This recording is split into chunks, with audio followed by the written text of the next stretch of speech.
शिर्डीजवळ एक छोट्याशा गावामध्ये गोपाळ नावाचा एक भक्त राहत होता। गोपाळची साईबाबांवरती खूप मोठी श्रद्धा होती। तो रोज नित्य नियमाने श्री साईबाबांच्या दर्शनास जात असे। पण गोपाळची परिस्थिती खूपच कठीण होती। बरेच दिवसापासून त्याला काहीच काम मिळाले नव्हते। गोपाळ जवळ पैसे नसल्यामुळे आणि घरामध्ये अन्नाचा एकही दाणा नसल्यामुळे तो 2 दिवसापासून उपाशी होता।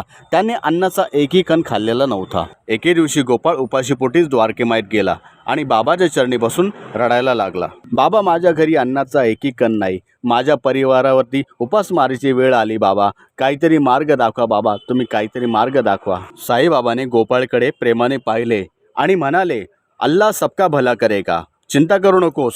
त्याच वेळात एक श्रीमंत व्यापारी द्वारकामाईत आला। त्या व्यापाऱ्याने साईबाबांना नमस्कार केला। मुकुंदा, हा आहे गोपाळ। याच्या घरी तांदूळ, पीठ, डाळ आणि तूप लवकरात लवकर पोहोचव।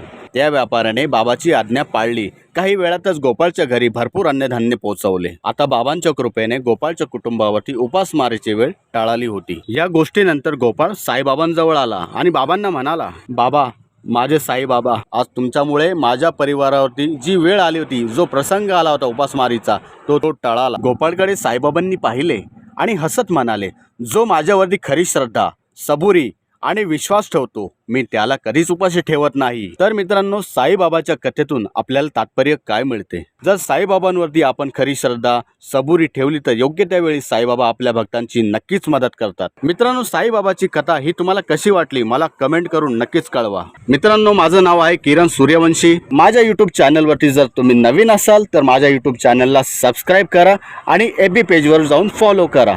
तर मित्रांनो, भेटूया नवीन व्हिडिओमध्ये नवीन विषयासोबत। तोपर्यंत